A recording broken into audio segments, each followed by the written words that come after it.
Il fut une époque où tatouage rimait avec rébellion, mais ils sont désormais portés par monsieur et madame tout le monde. Les mœurs ont évolué et les tatouages sont normalement acceptés. Mais qu'en est-il en entreprise? Anne-Marie et Dimitri sont ici pour nous parler de leur expérience.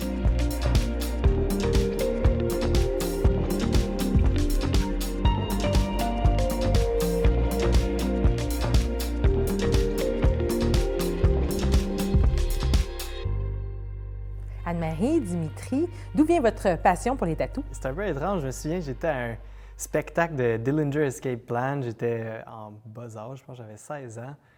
J'avais vu le gars derrière la console de son qui avait comme les deux sleeves pleins, puis je me souviens de me dire, je veux être ce gars-là un jour.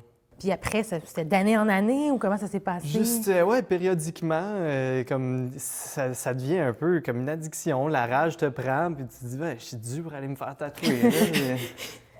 Moi, ma passion pour les tatouages me vient de mon oncle. Il y a 10 ans, j'avais 18-19 ans, il m'a dit « Allez, on va se faire tatouer ensemble ». On s'est fait tatouer le même oiseau dans le dos. Là, je me suis dit dans le dos parce que je voulais pas que ça se voie, je voulais que je puisse le cacher.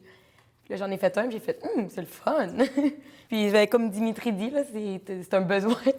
Je suis due là, il faut que j'y aille. Il y a certains milieux qu'on ne s'attend pas, dans le fond, qu'on emploie des gens qui sont tatoués, dont ton milieu, tu travailles en CPE. Mais je pense que c'est le genre de milieu où on s'attend moins à voir quelqu'un d'alternatif, de non conventionnel. Puis moi, je m'en reviens toujours à dire il faut apprendre à connaître la personne indépendamment de son aspect physique. Par exemple, est-ce que vous préférez avoir une éducatrice tatouée de la tête aux pieds avec les cheveux bleus puis des piercings partout, mais qui adore les enfants, qui est qualifiée, qui fait bien son travail puis qui est passionnée, ou avoir une éducatrice au look plus conventionnel, mais qui en fait est totalement blasée puis aime plus son travail puis se donne pas à 100%. Est-ce que vos tatouages ont toujours été acceptés dans vos milieux de travail? Bien, d'une certaine façon, j'allais naturellement pour des endroits où je savais que ça allait être accepté, mais il y a eu plusieurs places où, comme des entreprises, où je sentais que c'était un problème. Puis soit que j'ai travaillé là, on me l'a reproché, on m'a demandé de trouver des façons de le cacher, ou que ça s'était senti dans une entrevue, puis ça m'avait empêché ultimement d'avoir l'emploi. Peut-être l'image ou le sérieux. Au CPE où je travaille, j'ai des enfants d'avocats qui ont des tatouages sur les bras, mais quand ils mettent des chemises pour aller travailler, ben on les voit pas. Je pense que c'est pour se garder un certain sérieux puis être plus crédible peut-être. Quoi qu'il ne serait pas moins avec des tatouages, mais c'est tout le temps dans le regard des autres en fait. Avez-vous justement développé des tactiques pour un peu comme rassurer les gens? Moi, j'aime ça quand les gens sont un peu surpris, choqués, parce qu'après, tu peux démonter leur opinion. Parce qu'en fait, je suis qualifiée, je sais ce que je fais. C'est surtout quand je travaille en pouponnière que les parents qui t'amènent leur premier enfant, leur bébé joyau de l'univers. Puis là, ils arrivent, puis t'es la personne à qui ils laissent la vie de leur enfant entre les mains toute la journée, à chaque jour. Puis là, ils font « Oh! » T'as vu vraiment, t'as vu du jugement, là? Oui, un peu. La meilleure tactique pour briser ce stéréotypage-là, c'est juste d'être soi-même, puis de ne pas s'abaisser au niveau d'intimidation. Parce que ces personnes-là, souvent, c'est parce qu'ils ne comprennent pas ou ils n'ont pas connu quelqu'un qui a un look alternatif.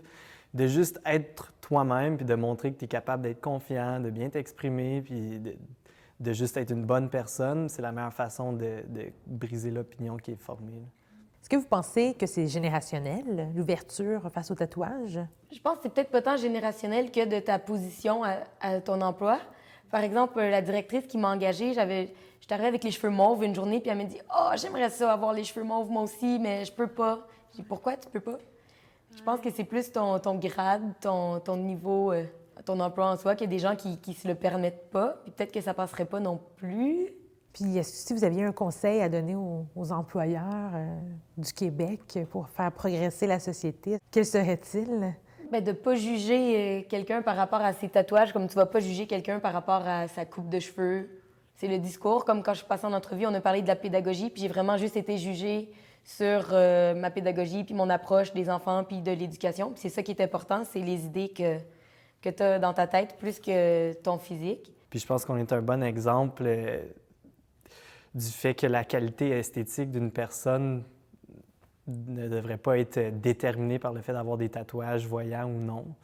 C'est certain que une personne autant pas tatoué que tatoué. Il y en a qui font juste pas attention, puis dépendamment de l'industrie pour laquelle tu embauches, ben des fois, ça passe pas. Puis... Je comprends ce que tu veux dire. Comme par exemple, si j'avais un tatouage de serpent en feu avec une pluie de sang qui me coulait sur le bras, je mettrais peut-être des manches pour travailler en CPE parce que je trouve que c'est inapproprié. Par respect pour les personnes que tu encadres ou que tu as besoin d'interagir avec. C'est ça, du gros bon sens. Ouais. Certains milieux sont-ils plus frileux que d'autres? Où se dresse la ligne? À la base, il faut savoir que le tatouage, le droit pour un individu d'avoir un tatouage, c'est vraiment propre à lui ou à elle. C'est vraiment une façon d'exprimer qui il est, son identité. Donc, un employeur doit vraiment faire attention, être prudent quand un employé porte un tatouage. Oui, on peut le réglementer, mais dans la mesure où l'employeur est capable de faire la démonstration que c'est nécessaire pour les fins de son entreprise et que la mesure qu'il prend pour le réglementer est la moins attentatoire possible, donc la plus raisonnable dans les circonstances. Alors, à ce moment-là, s'il est capable de faire cette démonstration-là, oui, il pourra réglementer. Sinon, on devra, à ce moment-là, permettre aux gens d'avoir leur tatouage ou leur piercing ou toute autre forme d'expression. Si un employeur a une politique qui vient réglementer le tatouage, qu'elle soit connue de l'employé au moment de l'embauche, en fait, avant même, idéalement, qu'il accepte l'emploi. Donc, effectivement, si les règles de l'organisation étaient très claires, si c'est un tatouage, par exemple, qui est offensant, qui est très visible sur la figure et tout ça, et que les règles étaient écrites, l'employé avait signé, l'organisation pourrait être dans ses droits de laisser partir l'employé. C'est quoi une politique raisonnable? Tout d'abord, moi, je dis tout le temps aux gens, avant de rédiger une politique, il faut identifier le besoin. C'est quoi le besoin? C'est quoi l'objectif? Dans ce cas-ci, les tatous. Est-ce qu'on veut interdire toute forme de tatou? Si oui, pourquoi? Est-ce qu'on veut interdire des tatous à caractère violent? Pourquoi? Donc, c'est d'identifier correctement l'objet pour, après ça, être capable de trouver c'est quoi la mesure, c'est quoi le moyen pour réaliser cet objet-là. Avoir une politique, ça met les choses claires pour l'employeur, ça met les choses claires pour l'employé et le conseiller en ressources humaines va être en mesure, justement, de pouvoir bien conseiller l'employeur, de bien conseiller les employés sur ce qui est permis puis ce qui n'est pas permis. Si une personne porte plainte, il faudrait d'abord savoir c'est quoi la mesure qu'il y a eu contre elle. Est-ce que l'employeur a fait seulement lui dire puis que finalement, il n'y a pas de mesure de représailles ou, par exemple, elle est congédiée? À ce moment-là, si elle est congédiée et qu'elle a plus de 2 ans d'ancienneté, elle pourra recourir à la plainte qui est prévue à la loi sur les normes du travail. À ce moment-là, le traitement va être un traitement qui se ressemble sensiblement d'un tribunal à l'autre. On privilégie toujours un mode de médiation en premier, l'objectif étant toujours de tenter de régler à l'amiable le dossier. Si ça ne fonctionne pas, le dossier va suivre son cours et éventuellement sera devant un tribunal. Dans ce cas-ci, ce serait le tribunal administratif du travail qui entendra la plainte et aura à déterminer si le motif de congédiement était un motif juste et suffisant. Donc, le port, dans ce cas-ci, du piercing ou le port du tatouage, est-ce que c'était un motif pour l'employeur de mettre fin à l'emploi? Et là, comme je vous dis, en l'absence de politique claire et raisonnable à ce sujet, il y a fort à parier que ça va être difficile de faire la preuve que c'était une cause juste et suffisante.